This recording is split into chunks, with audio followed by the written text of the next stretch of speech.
सुप्रभात। आज हम बाल महाभारत कथा का पाठ 21 अज्ञातवास पढ़ेंगे। अज्ञातवास होता है छिपकर रहना। जब पांडवों को 12 वर्ष का वनवास मिला तो उन्हें 1 वर्ष का अज्ञातवास मिला था। तो पांडव वेश बदल कर रहते थे। आप इस पाठ में पढ़ेंगे। तो पाठ का नाम क्या बताया? अज्ञातवास। सब अपना अपना भेष बदल कर राजा विराट के यहाँ चाकरी करने गए। चाकरी होता है नौकरी करना। विराट ने उन्हें अपना नौकर बनाकर रखना उचित नहीं समझा। हर एक के बारे में उनका यही विचार था कि ये तो राज करने योग्य प्रतीत होते हैं। प्रतीत होता है मालूम। वे सोचते थे कि इनका वेश तो अलग है, लेकिन ये लगते ऐसे है कि जैसे राजा हूँ। मन में शंका तो हुई। शंका होता है संदेह। पर पांडव के बहुत आग्रह करने पर, आग्रह होता प्रार्थना करने और विश्वास दिलाने पर राजा ने उन्हें अपनी सेवा में ले लिया। उन्होंने कहा कि तुम तो ऐसे प्रतीत होते जैसे राजा हो। तो पांडवों ने उन्हें बहुत विश्वास दिला दिया कि हम राजा नहीं हैं। तो फिर उन्हें अपने वहाँ पर काम दे दिया। पांडव अपनी अपनी पसंद के कामों पर नियुक्त कर लिए गए। नियुक्त करना, लगा देना। युधिष्ठिर कंक के नाम से विराट के दरबारी बन गए। तो युधिष्ठिर को क्या काम मिला? विराट के दरबारी। और क्या नाम रखा उन्होंने अपना? कंक। और राजा के साथ चौपड़ खेलकर दिन बिताने लगे। भीमसेन वल्लभ के नाम से रसोइयों का मुखिया बनकर रहने लगा। भीम क्या काम करने लगा? रसोइयों का मुखिया बन गया। और उसने अपना नाम क्या रखा? वल्लभ। वह कभी कभी मशहूर पहलवानों से कुश्ती लड़कर या हिंसक जंतुओं को वश में करके राजा का दिल बहलाया करता था, क्योंकि भीम तो बलशाली थे ही। अर्जुन क्षत्रिय के वेश में बृहन्ला के नाम से रणवास की क्षत्रियों, खासकर विराट की कन्या उत्तरा और उसकी सहेलियों एवं दास दासियों को नाच और गाना बजाना सिखाने लगा। तो अर्जुन ने अपना नाम क्या रखा? बृहन्ला। और क्या काम करने लगा? उत्तरा और उसकी सहेलियों को नाचना और गाना सिखाने लगा। नकुल गरंथिक के नाम से घोड़ों को साधने और उनकी बीमारियों का इलाज करने और उनकी देखभाल करने में अपनी चतुरता का परिचय देते हुए राजा को खुश करता रहा। नकुल ने अपना नाम गरंथिक रखा और वह घोड़ों को साधने और उनकी देखभाल करने का काम करने लगा। सहदेव तंतीपाल के रूप में गाय बैलों की देखभाल करता रहा। पांचाल राजा की पुत्री द्रौपदी, जिसकी सेवा टहल के लिए कितनी ही दासियां रहती थी, अब अपने पतियों की प्रतिज्ञा पूरी करने हेतु दूसरी रानी की आज्ञाकारिणी दासी बन गई। जब वह स्वयं रानी थी तब तो उसकी सेवा टहल करने के लिए अनेक दासियां हुआ करती थी, परंतु अब खुद रानी होने पर भी वह दूसरों की सेवा करती है, क्योंकि उन्होंने प्रतिज्ञा ले रखी थी, छिपकर रहना था। विराट की पत्नी सुदेशना की सेवा शुश्रूषा करती वनवास में सरंद्री के नाम से काम करने लगे। तो अब मुझे बताइए कि पांचों पांडवों ने किस किस नाम से और क्या क्या काम किया। युधिष्ठिर कंक के नाम से विराट के दरबारी बने। भीमसेन वल्लभ के नाम से रसोइयों के मुखिया बन गए। अर्जुन बृहन्ला के नाम से उतरा और उसकी सहेलियों को नाच गाना सिखाने लगे। नकुल ग्रंथिक के नाम से घोड़ों को साधने उनकी बीमारियों का इलाज करने लगे। और सहदेव तंतिपाल के नाम से गाय बैलों की देखभाल करने लगे। द्रौपदी शैरंद्री के नाम से विराट की पत्नी सुदेशना की सेवा करने लगी। रानी सुदेशना का भाई कीचक बड़ा ही बलिष्ठ और प्रतापी वीर था। कौन? सुदेशना का भाई। क्या नाम था? कीचक। मत्स्य देश की सेना का वही नायक बना हुआ था और अपने कुल के लोगों को साथ लेकर कीचक ने बूढ़े विराट राज की शक्ति और सत्ता में खूब वृद्धि की थी। सत्ता होता शासन। वह मत्स्य देश की सेना का नायक था। उसने उसकी शक्ति में काफ़ी वृद्धि की थी। कीचक की धाक लोगों पर जमी हुई थी। धाक होता प्रभाव जमाना। लोग कहा करते थे कि मत्स्य देश का राजा तो कीचक है, विराट नहीं।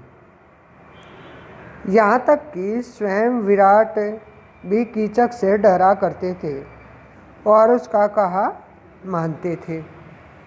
जब से पांडवों के 12 वर्ष के वनवास की अवधि होता समय पूरा हुआ, तभी से दुर्योधन के गुप्तचरों ने, गुप्तचर होता है छिपकर ढूंढने वाले, पांडवों की खोज करनी शुरू कर दी। इन दिनों हस्तिनापुर में कीचक के मारे जाने की खबर फैल गई। यह खबर पाते ही दुर्योधन का माथा ठनका कि हो न हो कीचक का वध भीम ने ही किया हो। यह दुर्योधन का अनुमान होता अंदाजा। उसने अपना यह विचार राजसभा में प्रकट करते हुए कहा, मेरा ख्याल है कि पांडव विराट के नगर में ही छिपे हुए हैं।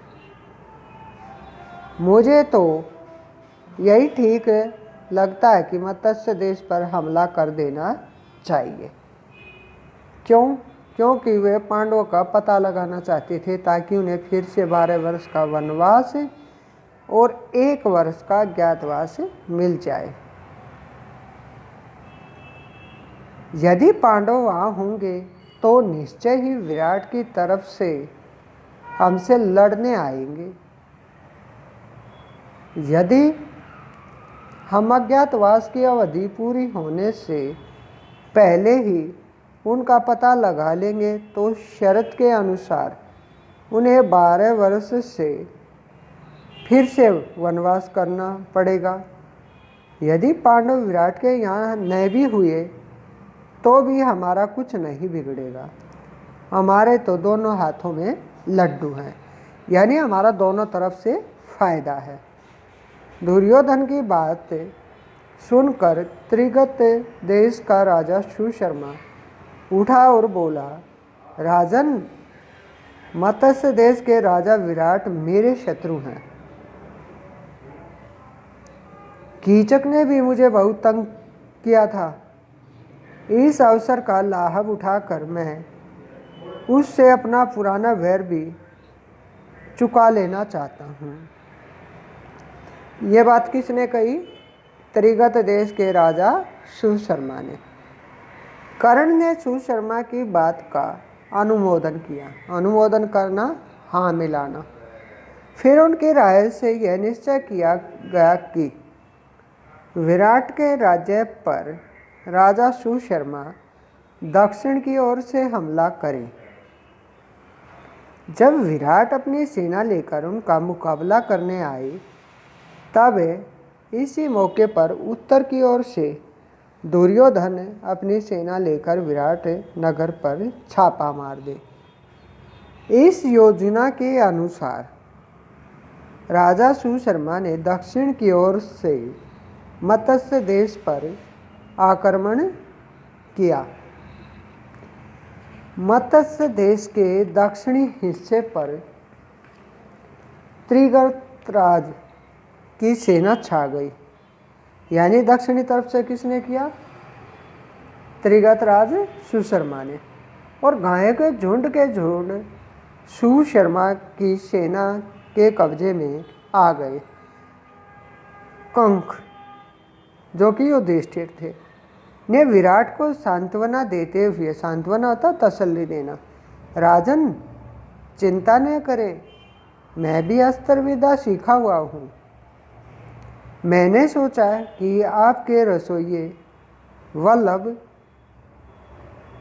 अश्वपाल ग्रंथिक और तंतिपाल भी बड़े कुशल योद्धा हैं। मैं कवच पहनकर रथारूढ़ होकर, रथारूढ़ है रथ पर चढ़कर, युद्ध क्षेत्र में जाऊंगा। आप भी उनको आज्ञा दे कि रथारूढ़ होकर मेरे साथ चले। सबके लिए रथ और शस्त्र अस्त्र की आज्ञा दीजिए,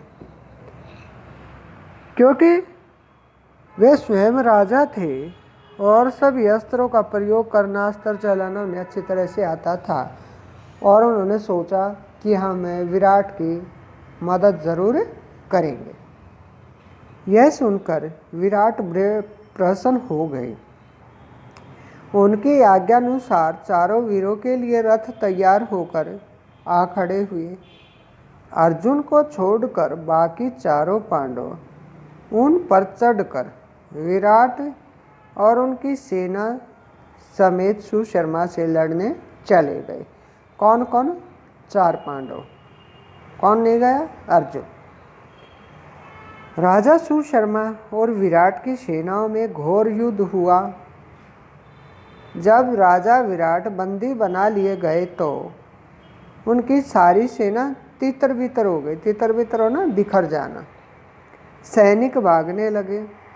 यह हाल देखकर युधिष्ठिर भीमसेन से बोले, भीम, विराट को अभी छुड़ाकर लाना होगा और सुशर्मा का दर्प चूर करना होगा। दर्प होता है अभिमान। यदि तुम सदा की भांति सिंह की सी गर्जना करने लग जाओगे तो शत्रु तुम्हें तुरंत पहचान लेंगे। यानी अगर तुम गर्जना करोगे तो समझ आएंगे कि ये भीमसेन ही है।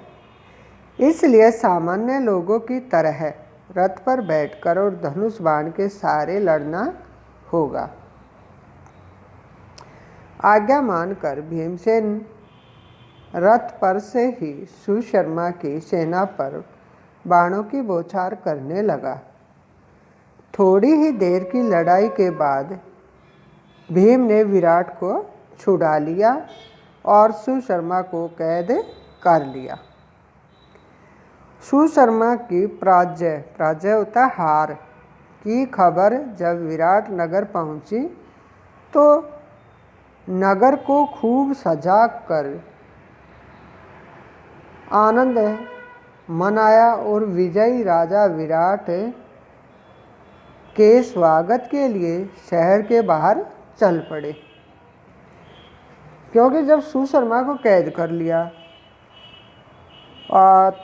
तो वह किसकी विजय हुई? विराट की। तो उसके स्वागत में नगर में आनंद मनाया गया और उसके स्वागत की तैयारी की गई। इधर नगर के लोग विजय की खुशियां मना रहे थे और राजा की बाट जो रहे थे। बाट जो ना हुआ, प्रतीक्षा करना, इंतजार करना, और राजा के आने के इंतजार कर रहे थे। तो उधर उत्तर की ओर से दुर्योधन ने तबाही मचा दी। तबाही होता बर्बादी। राजकुमार उत्तर तो बिल्कुल डर गया था और कांप रहा था। उसने बृहनलाद से कहा, बृहनलाद, मुझे बचाओ इस संकट से, मैं तुम्हारा बड़ा उपकार मानूंगा। क्योंकि वह बेचारा बच्चा था, उसे पूरी तरह से युद्ध करना भी नहीं आता था। इस प्रकार राजकुमार उत्तर को भयभीत होता डरा हुआ और घबराया हुआ जानकर ब्रहनलाल ने उसे समझाते हुए कहा और उसका हौसला बढ़ाते हुए, हौसला होता है हिम्मत बढ़ाते हुए कहा, राजकुमार घबराओ नहीं, तुम तो सिर्फ घोड़ों की राज संभाल लो। इतना कहकर अर्जुन ने उत्तर को सारथी के स्थान पर बैठाकर रास उसके हाथ में पकड़ा दी। रास क्या होता है? घोड़ों की रस्सी, जिससे घोड़े बंधे होते हैं। इतना कहकर राजकुमार ने रास पकड़ ली। आचार्य द्रोण यह सब दूर से ही देख रहे थे। उनको विश्वास हो रहा था कि यह अर्जुन ही है।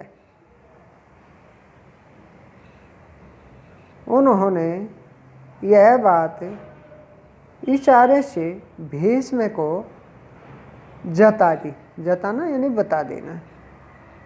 आचार्य द्रोण समझ गए कि अर्जुन है और संकेत करके भीष्म को भी इसके बारे में बता दिया। यह चर्चा सुनकर दुर्योधन कर्ण से बोला, हमें इस बात से क्या मतलब है कि औरत के वेश में कौन है? मान ले कि यह अर्जुन ही है, फिर भी हमारा तो उससे काम ही बनता है। काम बनना, स्वार्थ सिद्ध होना। शर्त के अनुसार उन्हें और 12 वर्ष का वनवास भुगतना पड़ेगा। अर्जुन ने कौरव सेना के सामने रथ ला खड़ा किया। उसने गांडीव संभाल लिया। गांडीव है उसका धनुष, और उस पर डोरी चढ़ाकर 3 बार जोर से टंकार की, टंकार होता है आवाज करना।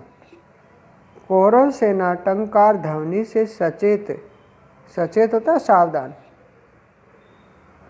होने भी नहीं पाई कि अर्जुन ने खड़े होकर शंख की ध्वनि की। शंख बजा दिया युद्ध के लिए, जिससे कौरव सेना थर्रा उठी। उसमें खलबली मच गई कि पांडव आ गए। तो बच्चों, आज यह अज्ञातवास पाठ है, आपको पढ़ना है और समझना है। धन्यवाद।